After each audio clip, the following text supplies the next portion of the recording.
ഇന്നലെ അത് വാലുശ്ശേരി നന്തം വിട്ട ഗൾഫിലുള്ള ഒരുത്തൻ്റെ ഭാര്യ പോയിക്ക് എന്തൊരു സുന്ദരി അവള്, പാപം. എങ്ങനെയാണ് പോയിക്കുണ്ടാവുക? 3 കുട്ടികളുണ്ടോലു, അന്നം വിട്ടോനും 3 ഉണ്ടോലു, ഈനും 3 ഉണ്ടോലു, എല്ലാത്തിനും വിട്ടുപോയി. എന്തുകൊണ്ടാണ് പോയത്? ഞാനൊരിക്കലും ആ പെണ്ണിനെ അവരൊന്നും കുറ്റം പറയാൻ കഴിയില്ല. കാരണം ആ തലച്ചോറ് ഈ സാധനത്തിന് അടിമപ്പെട്ടാൽ പിന്നെ എന്ത് കുട്ടി, എന്ത് ഭർത്താവ്, എന്ത് തറവാട്, എന്ത് മതം, എന്ത് രാഷ്ട്രീയം. അതുകൊണ്ട് പ്രിയപ്പെട്ടവരെ, നമുക്ക് ഈ സംഗതിയെ വീട്ടിലേക്ക് കടന്നു വരാതിരിക്കാൻ മക്കളെ ബോധവാന്മാരാക്കണം. അവരുടെ സുഹൃത്തുക്കളെ നമുക്ക് മനസ്സിലാക്കാൻ കഴിയണം. അവരെ എനർജി നശിപ്പിക്കാൻ നല്ല കളിക്കളങ്ങൾ ഉണ്ടാക്കിയെടുക്കണം. എനിക്ക് ഈ സംഘടനയോട് പറയാനുള്ളത്, പയ്യോളി ഇനിയും ഒട്ടേറെ ഓരോ വാർഡുകളിലും ഗ്രൗണ്ടുകൾ തുടങ്ങണം, പൊതു ജിമ്മുകൾ തുടങ്ങണം. മക്കളുടെ എനർജി ഈ ജിമ്മുകളിൽ, ഈ ഗ്രൗണ്ടിൽ, ഈ കളരിയിൽ അങ്ങ് തീർക്കണം നമ്മളെ മക്കൾ. കാരണം എന്താ പറയുക, ഒന്നാമത് നിങ്ങളെ മക്കൾക്ക് എന്താ പ്രശ്നം അറിയുങ്ങൾ? വീട്ടിൽ ലൈറ്റേക്ക് സമാധാനമില്ല. നിങ്ങൾ സമാധാനം കൊടുക്കൂല ലൈറ്റുകൾക്ക്. കിള് കിള് കിള് കിള് കിള് കിള് കിള് കിള് എന്ന് പറഞ്ഞിട്ട് ലൈറ്റേക്ക് ചൊറി. സ്കൂളെ മാഷന്മാർ പടി എന്ന് പറഞ്ഞിട്ട് ലൈറ്റുകൾ ഇടങ്ങാറാക്കുക. അപ്പോൾ എൻ്റെ ഭാര്യയെല്ലാം പറയുന്ന ഒരു വർത്താനുണ്ട്, സ്കൂൾ വിട്ടാൽ വീട് ലൈറ്റുകൾ ഏടിയും പോവില്ല.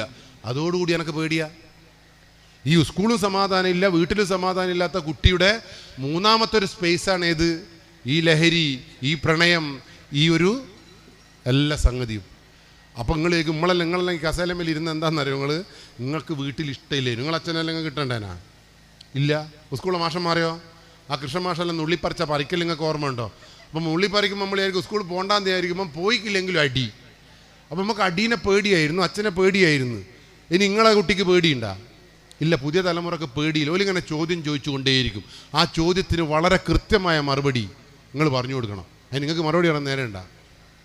സ്കൂളിൽ നിന്ന് വേണ്ടി സ്കൂളെ കഥകൾ ഇങ്ങനെ പറയുമ്പോൾ, ഇപ്പോൾ ഐറ്റേക്ക് പഴംപൊരി ഉണ്ടാക്കുമ്പോൾ നിങ്ങൾ പറയുന്നത് എന്ന് പറയുമ്പോൾ ഐറ്റകൾ സംസാരിക്കാൻ മുട്ടി ഐറ്റകളോട് നിങ്ങൾ സംസാരിച്ചില്ലെങ്കിൽ ഐറ്റകൾ വേറെ അടുത്ത് സംസാരിക്കും. ഐറ്റക്ക് ഗ്രൗണ്ടില്ല.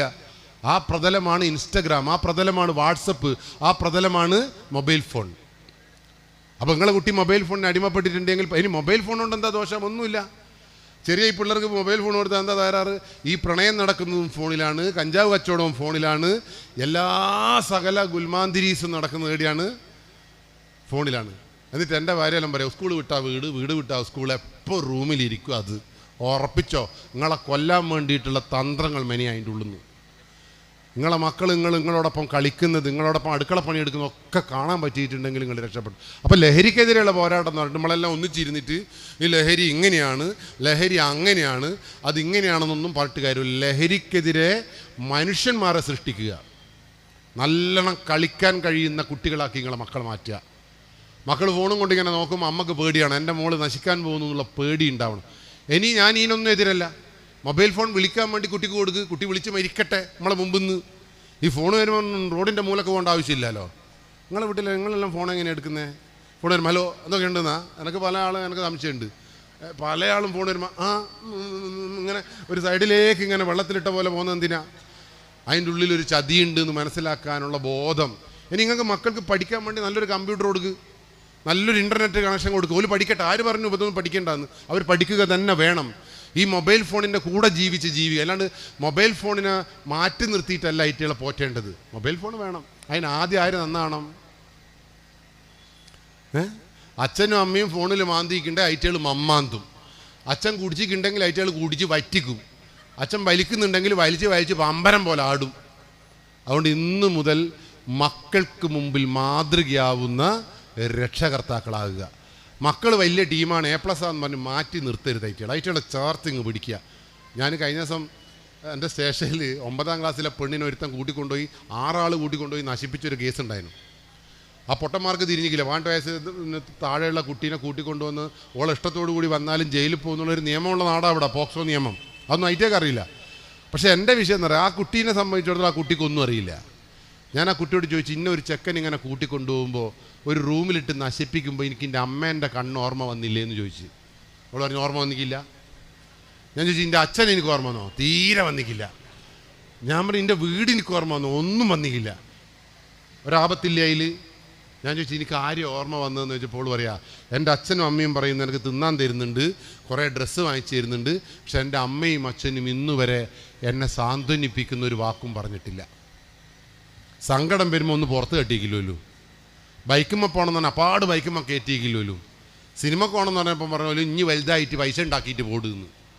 പക്ഷെ അമ്മ പറയുന്നത് ഞാൻ അങ്ങനെയാണ് പോറ്റുന്നതെന്ന്.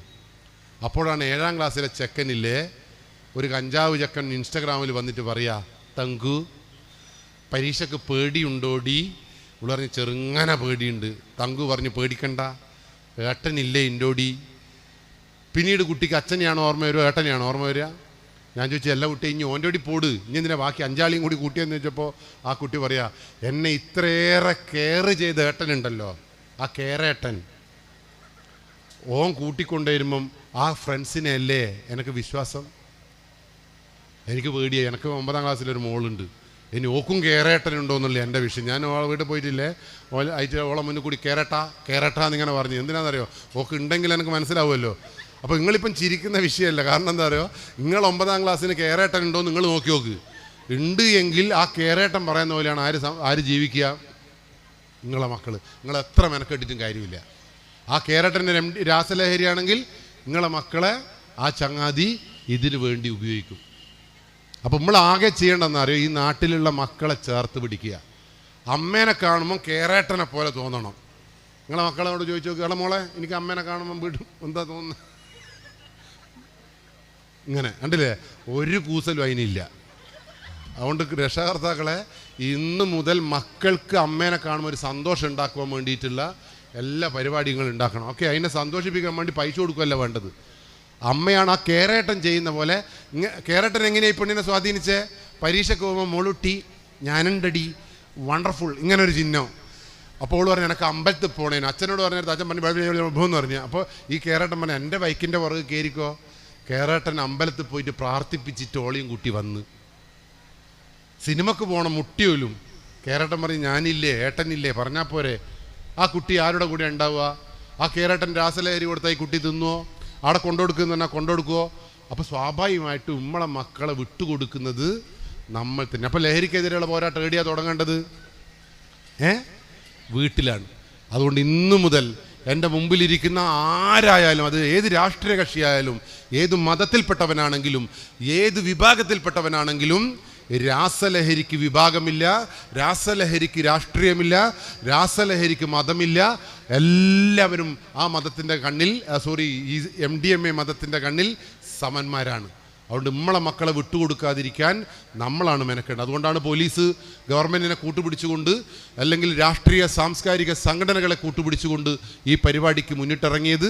ഞങ്ങളോടൊപ്പം നിൽക്കാൻ സന്മനസ് കാണിച്ച സംഘടനയ്ക്ക്, എന്നെ ഇത്ര നേരം ശ്രവിച്ച നിങ്ങൾ ഓരോരുത്തരും ഞങ്ങളുടെ കൂടെ ഉണ്ടാവണം. ഈ ലഹരി മാഫിയെ പയ്യോളിയുടെ മണ്ണിൽ നിന്ന് തൂത്തെറിയണം. തൂഫാൻ എന്ന് പറഞ്ഞാൽ കൊടുങ്കാറ്റാണ്. കൊടുങ്കാറ്റാവണം. ആര്? മാഫിയാണോ കൊടുങ്കാറ്റാവേണ്ടത്? നിങ്ങളാണോ കൊടുങ്കാറ്റാവേണ്ടത്? നിങ്ങൾ ഇനി എന്താ ചെയ്യേണ്ടത്? ഇപ്പം മാഫിയനെ കാണുമ്പോൾ ഊതുവാ വേണ്ടത്? എന്താ ഈ കൊടുങ്കാറ്റ്? കൊടുങ്കാറ്റ് എന്ന് പറഞ്ഞാൽ നമ്മളെല്ലാം കൂടി അങ്ങ് പറന്നല്ലേ ഈ ചങ്ങായി പറക്കും. അത് മാത്രമല്ല, ഇതിൻ്റെ ഒരു വേറെ വിഷയം എന്താ അറിയോ? ഈ പയ്യോളിയുടെ മണ്ണിൽ ഒരു രാസലഹരി ഉപയോഗിക്കുന്ന ഒരു മനുഷ്യനുണ്ട് എങ്കിൽ അവനൊരു കൊല്ലം കൊണ്ട് 9 ആളെ ഈ ലോകത്ത് കൊണ്ടുവരും. അത് ആ ചെക്കൻ്റെ ഫ്രണ്ടായിരിക്കും, ആ പെണ്ണിൻ്റെ ഫ്രണ്ടായിരിക്കും. ഓക്കെ, അപ്പം നമ്മൾ പേടിക്കണ്ടേ? നമ്മളെങ്ങനെ പോറ്റിയിട്ടും കാര്യമുണ്ടോ? അതാണ് ഇതിൻ്റെ ഭീകരത. അതുകൊണ്ടാണ് പോലീസ് അവസാന ഘട്ടത്തിൽ ഈ പോരാട്ടത്തിന് ഇറങ്ങിയത്. 48 മണിക്കൂർ ഇത് കിട്ടാതാവുമ്പം ഭ്രാന്തന്മാരാവുന്ന തലമുറ. ഞാൻ എൻ്റെ സ്റ്റേഷനിൽ കഴിഞ്ഞ ദിവസം 2 ആൾ രാത്രി അടികൂടിയിട്ട് നമ്മൾ പോലീസ് സ്റ്റേഷനിൽ പിടിച്ചുകൊണ്ടിട്ട്, അപ്പോൾ ഒന്നിനെ ലോക്കപ്പിലിട്ട് ഒന്നിനെ പുറത്തിട്ട്. അപ്പോൾ രാത്രി ഒരു 12 മണിയായടുത്ത് ലോക്കപ്പ് ഇങ്ങനെ കടകടകടകടാന്ന് കുലുങ്ങുന്നു. നമ്മൾ ഓടിച്ചെന്ന് നോക്കുമ്പോൾ ഈ ചെക്കനില്ലേ ആ ലോക്കപ്പിൻ്റെ കൊളുത്തിൻ്റെ മേലെ തല ഇങ്ങനെ അടിച്ച് പൊട്ടിക്കുക. സ്വന്തം ചോര ഇങ്ങനെ ഇവിടുന്ന് മാംസങ്ങൾ ഇങ്ങനെ ചെതർന്ന്. പോലീസിൻ്റെ പണി പോയി. നമ്മളല്ലേ ഓടിപ്പോയി പഞ്ഞി എടുത്തോണ്ട് വന്നിട്ട് ഓൻ മരിച്ചു വയ്ക്കേണ്ട നിങ്ങളെന്നാ പറയുക? പോലീസ് അച്ചുവെന്നാ പറയുക? ഉടൻ തന്നെ പഞ്ഞിയെടുത്ത് ഇവൻ്റെ ഈ രക്തമെല്ലാം നിർത്തിക്കാൻ ശ്രമിക്കുമ്പോൾ ഓൻ ചെയ്ത വികൃതിത്തരം എന്താ അറിയുങ്ങൾ? ഓൻ്റെ കയ്യിൽ അപ്പിയിട്ടിട്ട് നമ്മളെ മേത്തേക്ക് എറിഞ്ഞു തന്ന്. ലോകത്ത് ഏതെങ്കിലും ഒരു മനുഷ്യന് പറ്റുമോ അത്? അപ്പോൾ ഇവൻ എന്താ ചെയ്യുന്നതെന്ന് ഓനൊരു മനുഷ്യനല്ലാതായി മാറി. ഈ സമയത്താണ് ഓൻ ഈ സാധനം കിട്ടേണ്ടത്. അപ്പോഴാണ് പിടിച്ചതിൻ്റെ ഉള്ളിലിട്ടത്. ഓൻ തല പൊട്ടിച്ചിട്ടില്ലെങ്കിലല്ലേ അത്ഭുതമുള്ളൂ. അപ്പം ഇങ്ങനെ ഒരു ഗതികെട്ട കാലത്താണ് നിങ്ങളും ഞങ്ങളും ജീവിക്കുന്നത് എന്നുള്ള നല്ല ബോധം വേണം. നാളെ അതുകൊണ്ടാണ് കേരളത്തിൽ 39 അമ്മയും അച്ഛനുമാണ് മക്കളുടെ ചവിട്ടേറ്റും കുത്തേറ്റും മരിച്ചത്. എൻ്റെ പ്രാർത്ഥന 40ാമതായി മരിക്കുന്ന ഒരു അച്ഛൻ ഞാനാവരുത് എന്നാണ്. അതുകൊണ്ട് നിങ്ങൾ നല്ലോണം നോക്കണം. നിങ്ങൾ 565 പ്രണയകൊലപാതകം നടന്നിട്ടുണ്ട് ഇവിടെ. പ്രണയിക്കുന്ന ആളുകൾക്ക് അങ്ങനെ കൊല്ലാൻ കഴിയില്ല. പക്ഷേ ഈ രാസലഹരി പ്രണയിക്കുന്ന ചങ്ങാതിക്ക് അവളുമായി തെറ്റുമ്പോൾ, അവരുമായി ഒരു ചെറിയൊരു വഴക്കുണ്ടാകുമ്പോൾ സ്വാഭാവികമായിട്ടും ഒരു കൊലപാതകം നടക്കുമെന്നുള്ള ബോധം ഈ നാട്ടിലുള്ള കുറേ സൂയിസൈഡുകൾ, ആത്മഹത്യകൾ, നമുക്കൊരു കാരണവും കണ്ടുപിടിക്കാൻ കഴിയാത്ത ആത്മഹത്യകൾ, ആ ആത്മഹത്യകൾക്ക് പുറകിൽ ചില സമയത്ത് ഈ ലഹരി ഉണ്ടാകുമെന്നുള്ള ബോധം ഈ നാട്ടിലുണ്ടാവണം. അതുകൊണ്ട് നമുക്ക് കുടുംബം നിലനിൽക്കണം, ഈ നാട് നിലനിൽക്കണം, രാഷ്ട്രീയം നിലനിൽക്കണം, നമ്മളെ സൗഹാർദ്ദം നിലനിൽക്കണം. അതിന് ഈ നാട്ടിൽ നിന്ന് ഈ ലഹരിയെ കെട്ടിച്ചേ മതിയാവൂ. തൂഫാൻ എന്ന് പറയുന്നത് നിങ്ങളൊക്കെ, എൻ്റെ മുമ്പിലിരിക്കുന്ന ഓരോ മനുഷ്യരും പോലീസുകാരനോടൊപ്പം, ഈ നാട്ടിലെ ഗവൺമെൻറ്റിനോടൊപ്പം, ഈ നാട്ടിലെ ഫയർഫോഴ്സിനോടൊപ്പം, ഈ നാട്ടിലുള്ള എക്സൈസ് ഡിപ്പാർട്ട്മെൻറ്റിനോടൊപ്പം, നമ്മളോട് ചേർന്ന് നിൽക്കുന്ന ആരോഗ്യ പ്രവർത്തകരോടൊപ്പം തൂഫാൻ വാര്യരായിട്ട് ഉണ്ടാവണമെന്നാണ് നമ്മൾ ആഗ്രഹം. നിങ്ങൾ ആളോട് ഉണ്ടാവുമോ? എൻ്റെ വീട്ടിലില്ല എന്ന് പറഞ്ഞ് മാറി നിൽക്കുമോ?